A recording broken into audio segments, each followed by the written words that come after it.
Hello, everyone. Welcome back. My name is Brian Moose, and today we are joined by the CEO of Intellectual Systems, Jeff Holman, who owns a fractional legal firm and works primarily within IP law, especially within the tech and e-commerce fields. Welcome, Jeff. Thank you for joining us. Yes, I'm glad to be here. Thank you so much for having me. And just one point of clarification, our law firm, it's not a normal law firm name. I think you said Intellectual Systems, it's Intellectual Strategies. And just want to make a note of that because it's strategy is really a core to what we do. So that's actually a great segue sometimes into talking about some of the stuff we might go over here.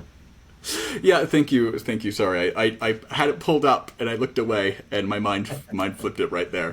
That's my bad. So, Jeff, I was actually really curious if you could tell us a little bit more about your origin story. How on earth did you find yourself where you are? Well, a lot of curiosity and a lot of exploring, to be honest. I actually have, so I just like really high level overview first. I've got an engineering degree in electrical engineering. I went and got my law degree after that. I had intended to get my business degree, and I circled back around 10 years later and went and got my MBA. So I've kind of just done a few things academically. And part of that fits into just who I am. Like, you'll find me, I don't tinker with my hands. I'm not real good at that, but I tinker with my mind quite a bit. And I like to just try stuff. I like to experiment. How will this work? Will this go well? Will this not go well? What if we try this? In the legal field, which is where I spend most of my time, that's kind of a unique thing. You don't get a lot of experimentation. You get a lot of kind of, these are the rules, this is the system, this is how we've always done it, and this is how we're going to keep doing it. But, I don't have to do it that way because I run my own business. And one word that I was talking to somebody one time and they said, well, I know who you are. I run into some people like you. And this wasn't either good or bad, I don't think. I took it as good, but they said, the word to describe you is ungovernable. And I'm like, yeah, probably.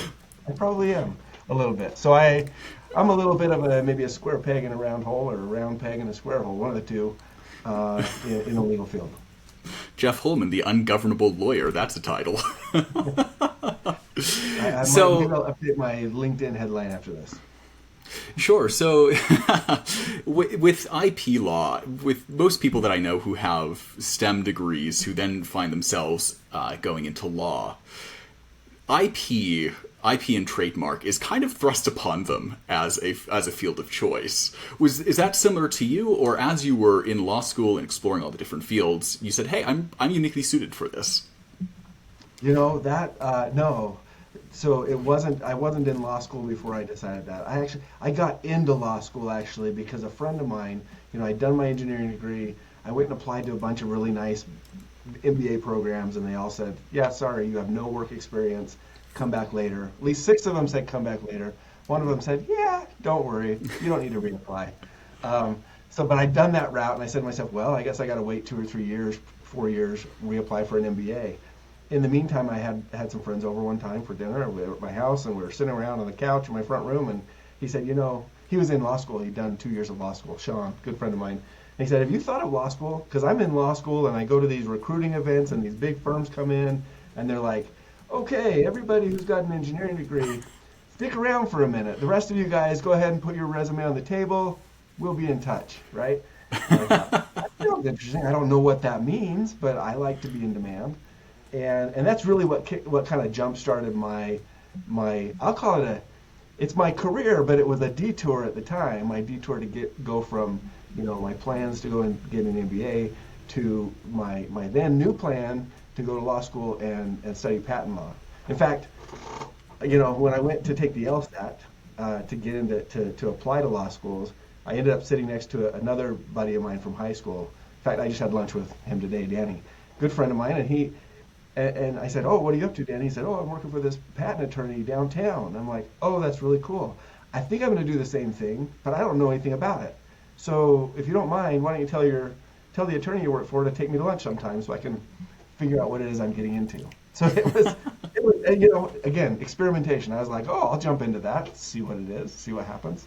And so it wasn't super well planned out. It was a good move, a good time to get into to get into the patent field. There was a lot of booming work going on, and I've been blessed since then in a lot of ways. So Now, if I recall, the MBA did eventually happen, right? yeah. So I graduated from law school in 2005, Okay. and then in 2014, I think I would have to admit that I talked my wife into letting me go back to school yet again and get an MBA. So I did an executive MBA program through Brigham Young University. So and it was a great program. So have you felt that, especially the MBA, to be really helpful to you either in running business or even as just a professional with the services that you offer? Yeah, I would say it does help out in a lot of ways. MBA programs are largely geared towards kind of the corporate, at least they have been, and I think traditionally they still are to a very large extent. They're geared towards kind of the larger corporate managerial roles. I haven't found myself in any of those. I work, in a small business. There are about 10 of us, 5 attorneys, some staff. We're very much a startup in a lot of ways, just like the clients we work with, because we focus. Right. I've worked for IBM, I've worked for Intel, I've worked for companies of that size, helping build their, enormous, impenetrable patent portfolios or whatever. But my latest, when I transitioned around about the time I got my MBA, I said I really want to work with small businesses, and so since about 2015, I've been focused on startups, scaling businesses in e-com, tech, and SaaS, kind of those fields. Although we do a few other clients who are Sure. kind of supportive to those fields, and so I'm really in the small business world, and I both what I do and who I work with on a day-to-day basis. Well, so I'm really interested about what drew you to the small business world, because I don't recall how much I've told you about my background, but I spent a decent amount of time with government contractors, which is a whole different world of accounting. Like, it's the world where the IRS does not govern. GAAP has no hold here. And I found that as much fun as large corporate structures are, and you're dealing with huge budgets and all this sort of stuff, it's really impersonal, and you find yourself making a lot of choices, or maybe you should say working through a lot of problems where I'm like, yeah, I mean, this is fine. It's, here's another acquisition. Gotta love it. But when I eventually would leave for my own business, working with the small business side, small mid-cap businesses, it's like you deal with these, like, the entrepreneurial spark that really keeps things alive, and you're dealing with people who have really interesting dreams and goals that you really get to sit in on and really help make happen. I'm wondering, is that a similar story for you, or what's the difference between, or for you, what's been the inspiration between the corporate and the small business world? Yeah, to be honest, Brian, you described with a different word than I use how I feel about it, right? I talk a lot of times to people, and I'm like, hey, there is a lot of chaos in small business, and I just love the chaos. I love the energy around it. You use the word spark. It's a perfect word for it. There's something where you feel like you're making a meaningful difference. I went through a time in my career, this is the second iteration of a law firm that I've run. I ran kind of the same law firm before, mostly focused on patents, working with these larger companies, before I went and got my MBA. And I think a large reason I went to go get my MBA was because I was feeling like, hey, what am I doing? What contribution am I really making? And in law, a lot of my friends, they're working in fields that I don't think I would be well suited for, family law and criminal law, and they're making a difference in somebody's life. Whereas I was writing another patent, put it in the pile, give it to somebody who owns thousands and thousands of patents, and it was like, does anybody really care what I just did? And so, but you go to a startup and it's like, you get a patent for them. That's their only patent. You get a trademark Right. for them. That's their only trademark. Like they're building a business around this thing that you just help them protect. And if it works out, awesome. They're going to bring this otherwise intangible dream into reality. And if it doesn't work out, that's a big deal too, right? And so there's a lot riding on it. You know this. You get to sit in on the decisions. You get to be a part of them. You get to have influence. You get to say, hey, in my case now, 20-something years later, I can say, hey, I've seen this story a few times, and I've got some helpful advice if it's something you want to hear. I'm not your Yeah. CFO, COO, I'm not the CEO, but I've seen this story run its course, and Right. maybe you could try a couple of these things. What if you tried this? And yeah, you make a difference, and of course, when there's chaos, there's always the opportunity to do a little bit of cleanup. So we enter the chaos, love it, and we help clean up a little bit where we can. Well, it's one of those funny things where, especially in the startup world, there is always just going to be chaos, and it's like no matter how good your services are, and this, which is something I wasn't quite prepared for until it was happening to me. That there's always something. There's always something new. There's always something else. Where I think so. It's like last month in a single week, I had to deal with divorce proceedings for one of my clients because the business was involved, and then it was a partner buyout, and then you lose a couple clients, then you get a client, and it's all within 72 hours, and it just gets crazy. It just gets really nuts, and it's fun, it's hectic, and you learn a lot in the process. Yeah, and I think what you just described was both sides, right? You described a few things that were kind of chaos on the client side, Right. but you were also in your own business experiencing some of that, those big transitions and pivots and like ups and downs. You're like, oh, I lost a client today, suck. Oh, I just gained a client. This is awesome. I Right. love this, right? And so, yeah, we see the same thing. We're building, we're experiencing some chaos as we create our own business model and try to tell the world about it.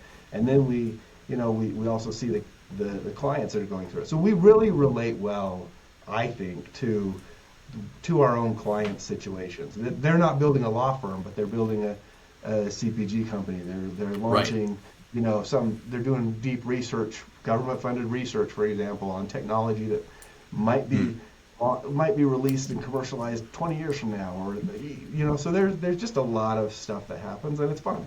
So there's a lot of frustration and a lot of fun that happens all at the same time. I guess, that kind of begs the question, is there a way, or how do you manage, just from the business owner side, because you have your client chaos, then you have the business chaos that you really have to juggle and be able to handle. Is there anything that you've done or found specifically helpful to just managing the day to day?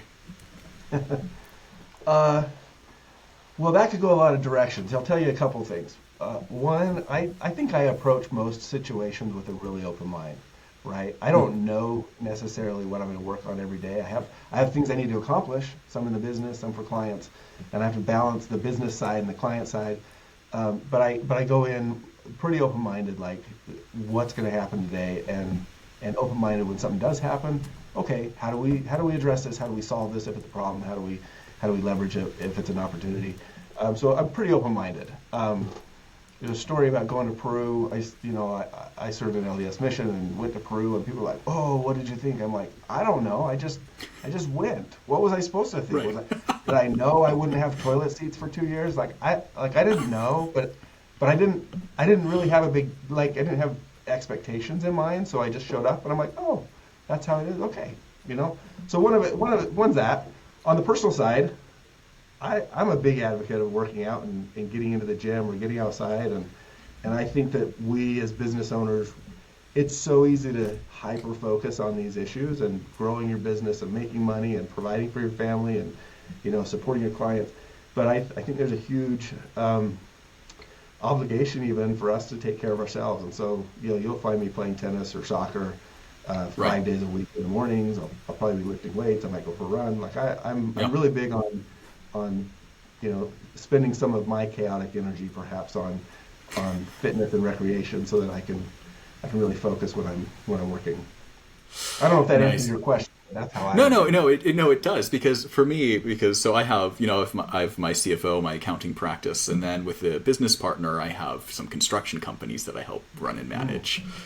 And I found that, okay, so the accountant is about to say that planning is how he how I solace myself through the chaos, because it's like if I understand what the cash flow is doing, that we're going to be okay. Well, fine, awesome, we can weather the storm, whatever it may be. And then for me, one of the kind of the mindsets that I had to adopt was I need to stop thinking of myself as an accountant and more as just a problem solver. Like, my job is whatever is about to land on my plate that day. I don't always get to choose, but now I get to figure out how to solve personnel problems, or I have to go deal with tax agencies, or, what have you. And that has really helped just kind of, keep things plugging along, keep the stress down. You're like, yep, the storm's going to happen, and we're just going to work through it. That's funny. I don't think I've ever had to deal with any personnel or any tax problems ever. Well, so it's tax by way of just, I live in tax world, so. Oh, yeah, no, I'm just kidding. Yeah, so, well, I'm glad your personnel problems work out, or your personnel problems are relatively low. Those are pretty stressful. Those can get pretty stressful. But I guess another kind of topic that we share is working in the world of startups and small business. And one area that we get into is, when are people too small for us to really help, and when are they big enough that it's time to pass them off? And one thing that we kind of chatted about was kind of these business milestones. Mm-hmm. What's your framework here? How do you work through this? Yeah, that's a great question. So there's two parts to this answer, because one is our business model is structured so that because we actually provide services to people when they have the first idea, like, oh, I'm going to start this business. I might need a business. Might need to create an LLC, or file for a patent, or get an NDA so I can talk to somebody, or bring a founder on. Like we want to be there at the very beginning. We can avoid a lot of we can help the founders avoid a lot of traps and just normal pitfalls if we're there at the beginning. So we want to be there. But our business model is structured so that we also provide a scalable legal team for our clients. We call it a fractional legal team, just kind of mimicking this, the fractional CFO. I'm sure you're familiar with. And so, but we have a legal team. It's right now 5 attorneys. We cover pretty much everything that a startup will need, from the idea stage till they're too big for 5 attorneys to handle, right? And so. So you can see we can scale from 0 to pretty high up. And so that's our framework that we use in our business. Now, when you talk about milestones, we also talk about milestones. I love talking about milestones and playbooks with our clients. So Early on, it's really just solving transactional problems. I need this, okay, we'll do that. I need another thing, okay, we'll do that. But as they start to grow, they grow into this mode of, okay, we got to get some normalcy, we got to get some typical internal SOPs in place, or whatever it is. And so that's when they're growing enough, they get steady revenue, they start to say, well, we have kind of this steady state of legal issues. Even though they change what types of legal issues they are, it's pretty steady. And so they say, well, let's bring you guys on and just, make you part of our team, fractional basis, fractional budget type of stuff. And so that's when we can really start to talk about milestones to a larger extent and say, well, what are you doing in your entity? What are you doing with your employment or contractors? What's your team look like? How's it growing? What about your funding? Where's your funding going? What about your technology, your product? Whatever it is you're selling to people, how are you protecting that? How are you marketing that? What does your brand look like?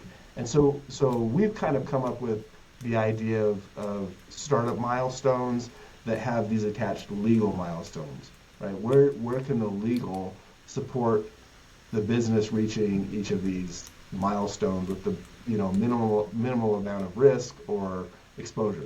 So it's really taking our milestones. While I could say, oh, well, you need this certain document or whatever. What I really try to do is attach our legal work to the business objectives, trying to maybe connect those two worlds, because nobody cares about, if I start talking about declaratory judgments to people, they're gonna be like, why does that matter to my business, right?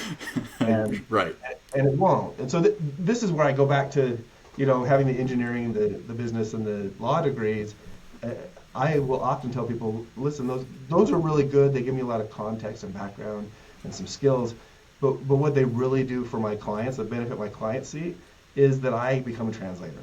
And I'm like, okay, I can talk business with you as the CEO. I can talk finance a little bit with the CFOs. Not as deep as you guys can talk, but I can talk a little finance. I can talk engineering with the tech team. And then I can talk a lot of legal, right? And so what I really want to do is put all my legal stuff in terms of business, finance, tech, whatever, whoever it is I'm talking with, so that my legal support just becomes an extension of the business milestones that are important to them, if that makes sense. No, it does. Something I think that's kind of similar between us is something that was really difficult for me to grasp initially from the fractional CFO side is that people don't care about their financial statements. Maybe more correctly, business owners don't care about their financial statements. Like, they want to know if they're in the red or the black, but that's not actually helpful to them. They want to know, it's like, are their sales on track? If they're not, why? Are their operations efficient? If they're not, why? I mean, these are all things that are in financial statements, but oftentimes it's like they're not going to spend time to look for the answers, or they don't know how to find the answers or see the information. And so a good portion of what I do is like, yeah, sure, the financial statements are there in the background. Those are my bread and butter. And we talk about them 20% of the time, maybe, because there are just other ways to convey that information and more important ways to frame it, which is especially around the business plan. Like, what are you doing? Why are we doing it this way? And how do we know we're on track?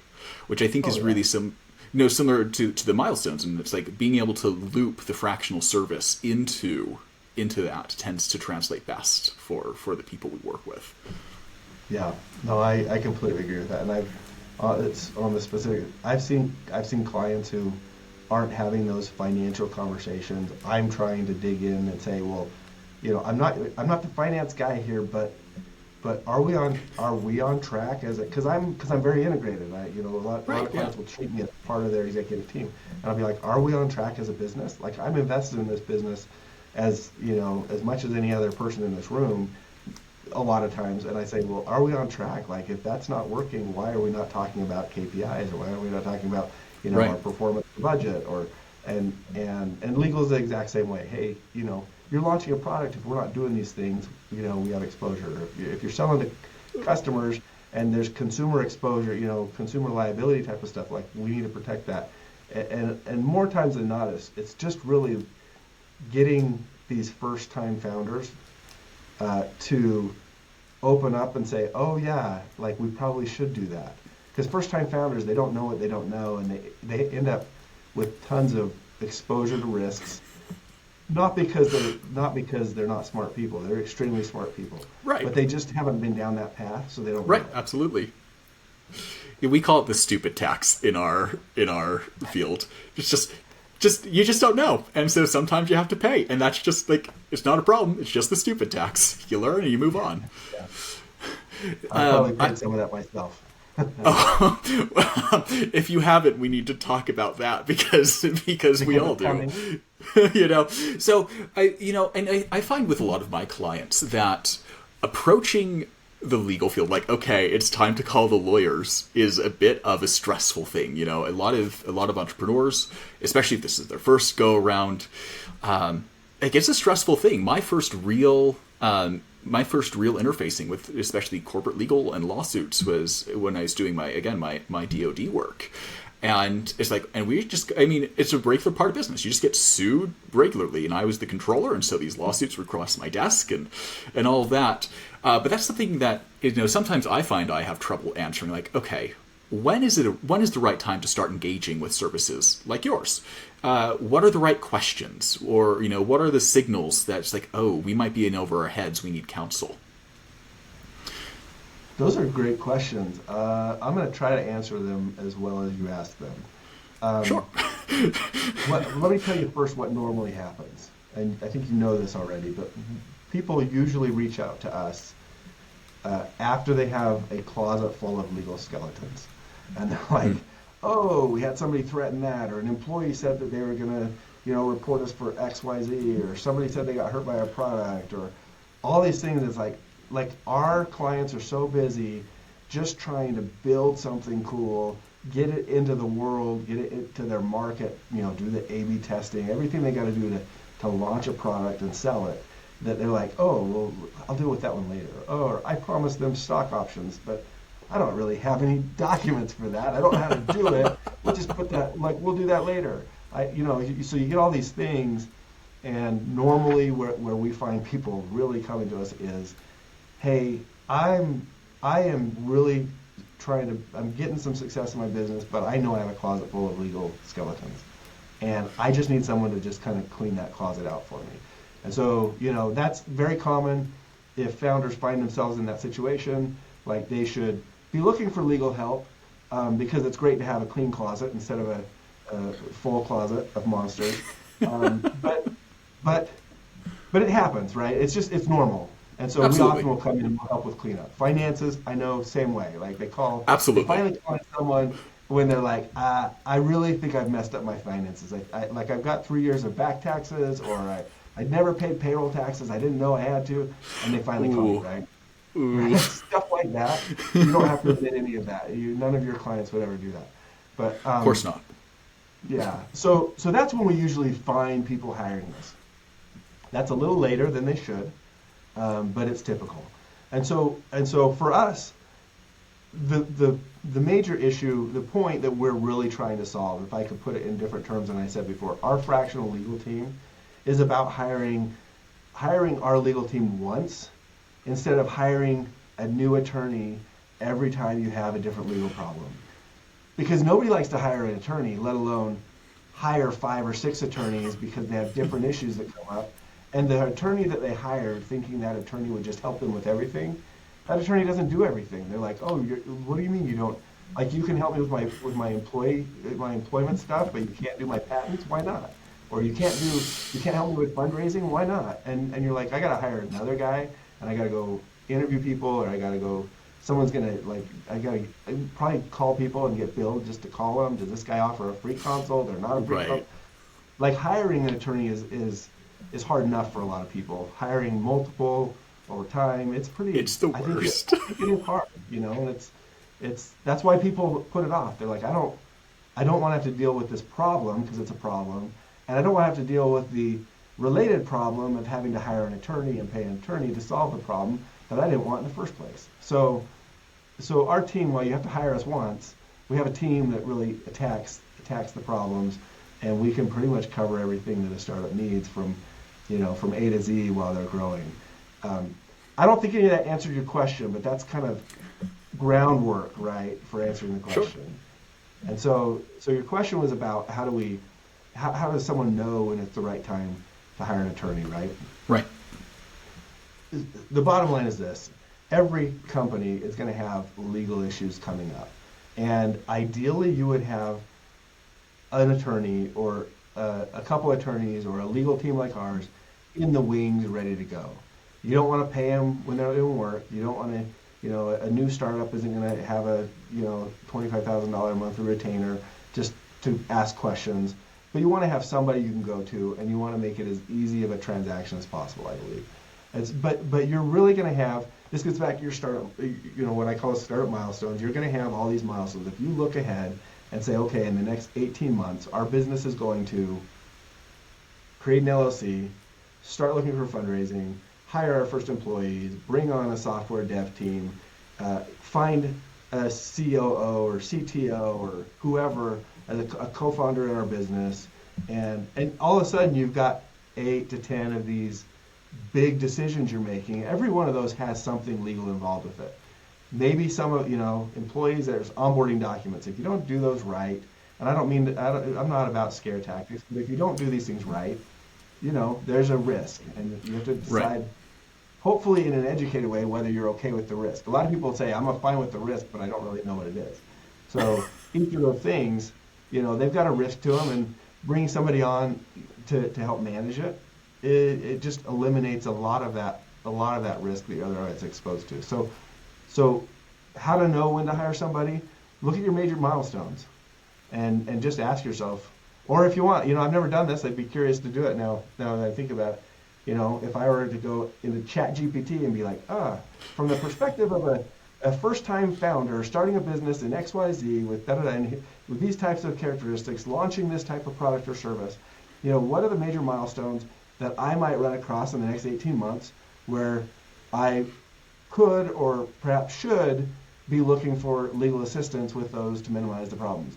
I bet you ChatGPT would give you a really good answer as to what your business is and what types of milestones you're looking at to hire, and what types of support you could expect to receive on those from a legal team, and what types of risks that legal team can help mitigate. I've never done that, but I think I'm gonna do that when we're done here. I know that I'm actually really curious. Admittedly, whenever there was let's see, maybe a year ago, sometimes I come across new contract types just for my clients' work or whatever. I'm like, I don't know if I've dealt with this kind of client or this kind of contract before, this sort of business deal before. So ChatGPT, what do you have to say about this? What should is there something I should be looking for? And sometimes, it's been really helpful. So I'm actually really curious. Feel free to send a follow-up email on that. I will do that. I'll send a follow-up email.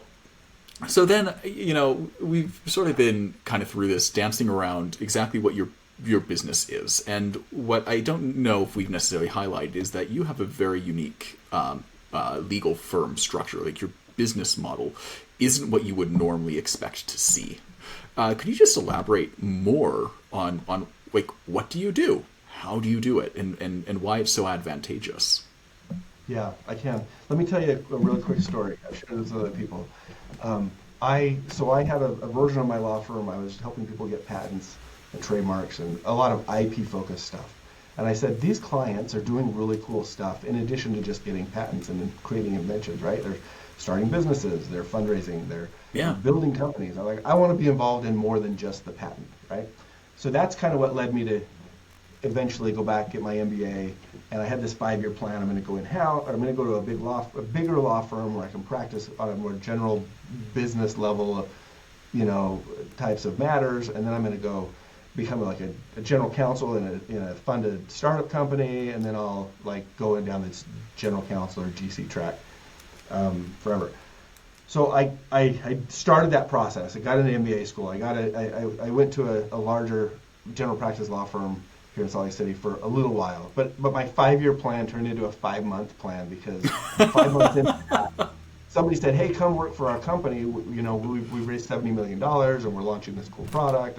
This is still a client today in one form, but I went and worked, as the only attorney in that company. As the only attorney, you're doing everything, right? Oh, sales contracts. Oh, employment stuff. Oh, our office is in China. We have these. We need to get this stuff done. I'm like, oh, okay, cool.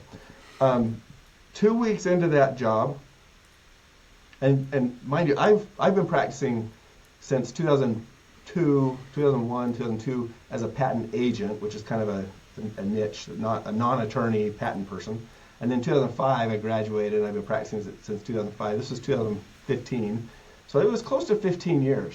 And I go, and 2 weeks into this job, I said to myself, I have been practicing law the wrong way for 15 years.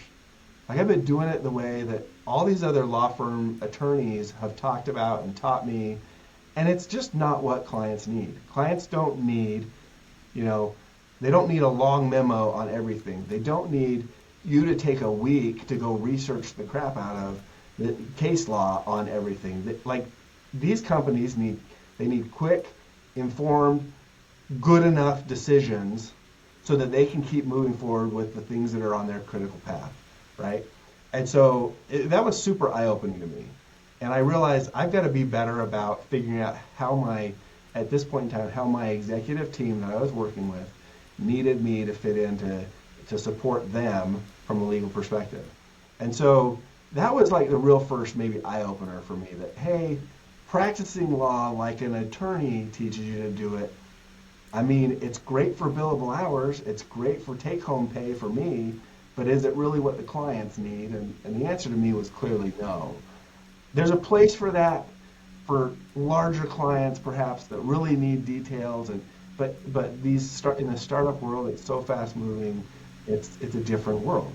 And so I said, I've been practicing law the wrong way for a while. And I really focused on what to do from that. Well, fast forward, this company moved from Utah to North Carolina. I said, I'm here, I'm not moving. I'll help you find someone to take my role. They wanted a general counsel with certain type of experience. And so, from 1 month to the next, to the next, to the next. I thought this would be like a 3-month engagement.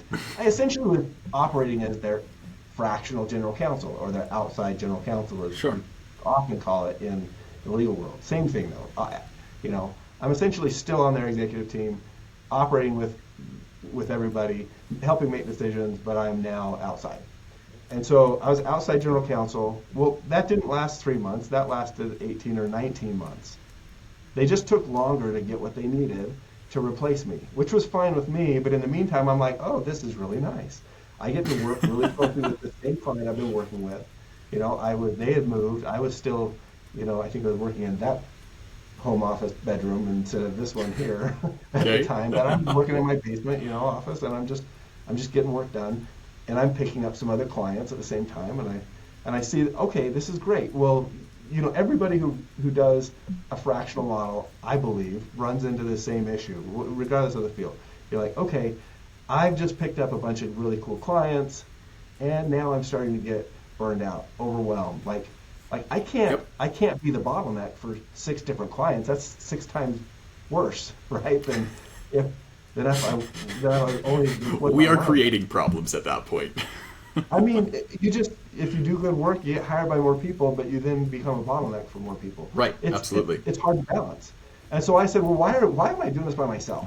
Right? Why am I trying to do, my expertise is clearly in patents and trademarks and some of the business, corporate governance stuff and some general counsel stuff that I picked up, during the couple of years that I was in that company. And so I was good at a fair amount of things, but there are still a lot of things I'm not as good at as other attorneys. I said, well, why am I practicing by myself? Why am I not bringing on somebody who's really good with employment law? Someone who's really even better than me at trademarks, someone who knows some dispute resolution, litigation type stuff. And over the course of time, it really dawned on me that this was not only the best way to practice for my clients, but it was also a huge strategic differentiator. Right? You look at strategy and competitive advantage and sustaining competitive advantage, so that you can become a standout in your industry, all that stuff. That this kind of came together. I'm like, well, duh, why am I not doing it this way? And so this is a long story, I guess, of how I came to do what I'm doing. But it was just these steps, right? These progressions. Right. Like, I'm practicing like an attorney instead of a business partner. Oh, I've been doing it my way. I've been doing it by myself. I've been I should be doing it with other people. And then I said, well, if we're fractional, we can scale as our companies, because we're in the startup world. Yep. A lot of people can't afford all of me. They can afford a slice of me, or a slice of our team, right? And then we can grow with them. Like, there's really this long-term relationship vision in what we do, both externally, kind of client-facing, but also internally from a team-building standpoint. There's a lot of positive benefits to our internal structure when you look at law firms where one guy leaves and he takes half the business. Right. I don't foresee that happening, because our business isn't built around Jeff Holman. It's built around a team. I happen to be one of the team members, but it's built around the team. And if somebody leaves, if Jeff Holman, even if I leave, my vision is that this thing still operates, because one member of a 7-member team or whatever it might be, one member leaves, there's still a really strong relationship with the rest of the team. So there's internal benefits, there's external benefits, and it really, other than having to educate people that, hey, attorneys can practice in this way, which is its own marketing issue. Other than that, there's so many pluses to this model that I just loved it, and I get a lot of really positive feedback about it. Do you guys find that, so normally when I'm looking at attorneys or working with attorneys, it's some sort of retainer model, or it's again, billable hours, so many billable hours. Is that sort of how you guys are working, or it's what does that engagement actually look like in the end? Yeah, for our fractional legal team model, for that part of our business, it's a monthly retainer. Now, the way we do it has its own quirks. Somebody else might do it a little differently, but we really set it up. We've also borrowed from a lot of our IP and kind of services that we can package. We've got a lot of packages. You want our A, B, or C package, right? And so we've also taken that same approach and said, hey, most people when they're starting with us, they're going to slot into the A, B, or C packages, and here's the scope of services you get with each one. Of course, higher end packages, you get more of us, more general counsel time, more time across the team, more perhaps administrative help, things like that, more access to the team in some form or another. And so we do structure it that way. You probably appreciate that having this fixed amount per month instead of trying to navigate hourly bills, both from the billing side and from the client, predictability, forecasting side. Again, there's a lot of benefits. It makes it easier, and I guess going back to what I said before about expectations, like I'm the type of guy, I'm like, hey, it'll work out in the end. We'll give a little bit more one month, we'll give a little less one month, because we're gonna generally track to what that client's doing. We typically look at it on a quarterly basis and say, hey, which direction is this moving? And if it's moving up, awesome. Our clients are growing. They might need a little bit more of us, and we'll talk to them. If it's moving down, which happens naturally to some businesses, then we can move down with them. And so it makes it easy to be as scalable as our client needs. Yeah, we found a similar solution, moving away from hours and onto just monthly retainers. And like we have a set of deliverables every month. This is what you'll get. Has streamlined the workflow. It's made it far more pleasant for everyone, because now our clients aren't wondering, okay, how long is this going to take? That's not really a question that we ask anymore. And then I really like, you mentioned, having packages, and that's really where we also found a happy place where we have the bare minimum, like bookkeeping, accounting, compliance work, all the way up to full fractional CFO. You need us to build an internal accounting team, which is just the whole gamut, because this is what happens. People need this work, and it sounds like a very, I don't want to say similar model. I don't want to cheapen exactly what's going on, but reflective of kind of what we're doing over in the fractional CFO space. That's really, really cool. Yeah, and it might be similar. That's one thing I do struggle with in a way, is I want to be like, hey, this is so new, it's brand new. Well, the fact is nobody's doing it. I've talked to a lot of people, and there are a lot of people, oh, well, we do this, that. I'm like, okay, that's not the same thing. It's not really even close. But I'm a total advocate for it. And if somebody decides to do it, if they can break away from the tradition and the mold that they've created in their own business and do this thing, like they're going to find success, right? Right. For now, we're new enough that we don't have those same historical traditional constraints, so it's easy for us to do. Is it proprietary? No, not particularly. Although we're doing some stuff that we think we're going to stay ahead of the curve as that curve continues to grow. But yeah, like it doesn't diminish it to say that you might be doing the same thing. Like it's kind of simple, and in a way, it's so simple. Like I'm surprised other people don't do it, except for the fact that a lot of businesses are built on these hierarchical structures with, the partners at the top, making money off of the people at the bottom, and that's always going to happen to some degree. But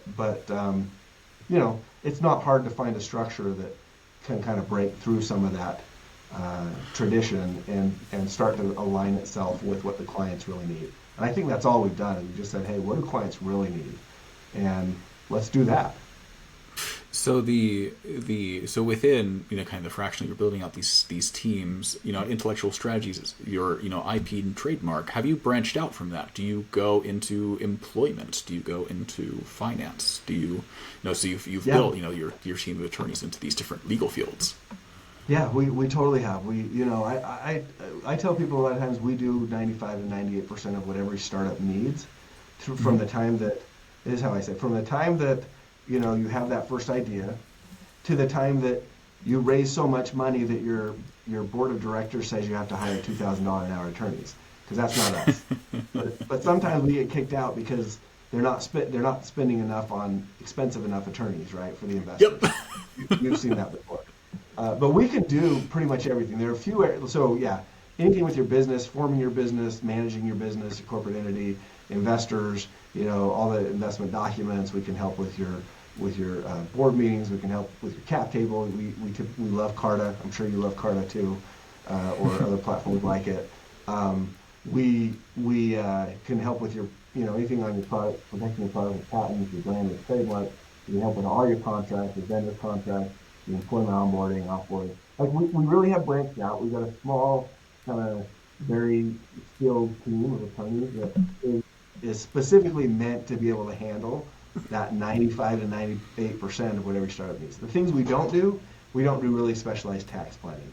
We don't do, we do some HIPAA, but HIPAA can get really complicated very fast. HIP is hard. HIPAA is hard. Yeah. And so there's some of these specialized areas, import or export controls type stuff. We have some familiarity, but that might get beyond our scope. And so there are times where we have to, we'll go and we'll help find another attorney. And that's actually another place where we actually offer a benefit because, acting as a general counsel for your company, we'll just go manage finding the right person for you at the right price and managing the bills for you. Like we can help with that. So you're not left saying, oh, now I got to hire somebody. They want to bill me $1,200 an hour for this, and they say it's going to be $24,000 to get it done. And we're like, well, maybe. Like we can probably hire somebody for a lot less than that through some of the networks that we have. So yeah, we manage. We really are kind of a full service legal team for startups, just available on a fractional basis and a fractional budget. Do you guys go into litigation, or is that kind of beyond what you do? We do. We didn't for a long time. I have really avoided it. I push it off. I'm like, we don't do litigation. Some of our clients, because we're that full service law firm, they really needed that, and it makes more sense, despite my inclinations. It makes more sense for us to be handling that. I have an attorney who does a lot of our litigation, or will help manage it where we need to bring in other expertise, and he's awesome. He's fantastic to work with, Trevor. So we do litigation. Now litigation and some other kind of bigger projects are what we would call outside scope or extra scope activities, right? Yeah. They don't fit well within that retainer budget. And so if it's like, oh, there's a litigation, let's talk how we supplement our normal services to take care of that big project for you too. So, but we do that too, and it's a fascinating world. I'm glad I don't live in it day to day, but I love being, there's kind of this strategic voice that's adding to the litigator's expertise and skill in the courtroom and skill with motion practice and, negotiating with other parties.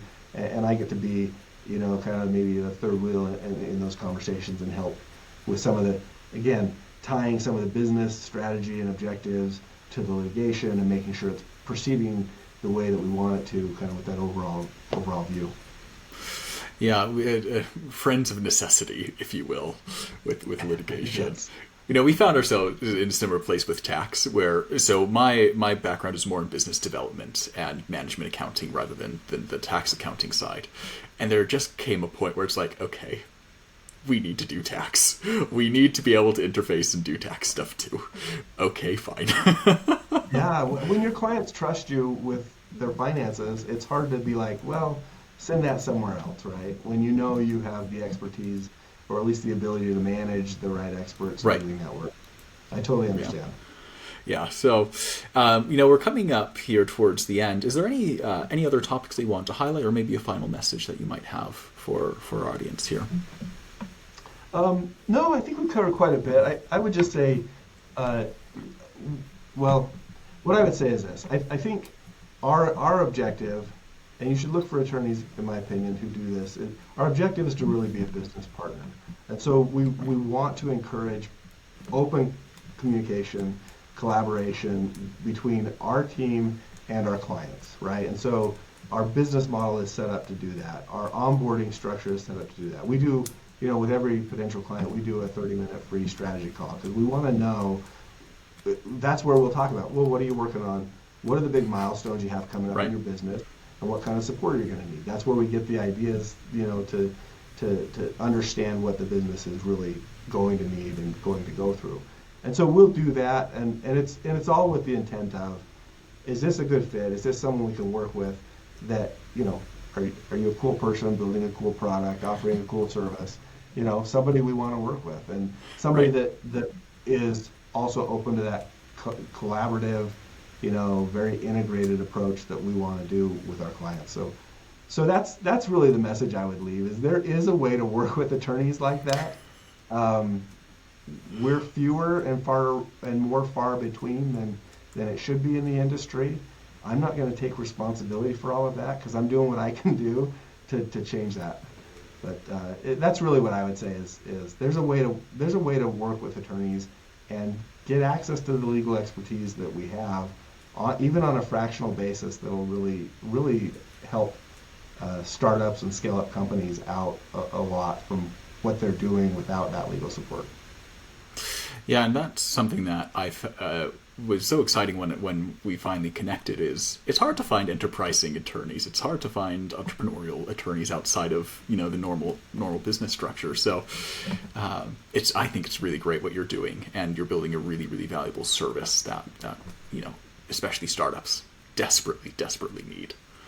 Yeah, honestly, it makes I do it for selfish reasons too. I'll admit that it makes my practicing the law way more fun, right? I know a lot of attorneys. I've graduated with several, almost 20 years ago, and they hate what they do. They've hated it for 20 years, but they make really good money, and they're going to keep doing it until they can finally get out. I love what I do. I mean, there are days with problems and stuff like that, but there's, like we talked about, the chaos, the spark. There's an energy there that makes it a lot of fun. And if I can if I can innovate in my own business and make my own business that much more fun, so that it's more fun to work with clients, like, why not, right? Absolutely, yeah. No, we are similarly selfish, if you will. It's more fun. It's more fun on this side of the coin.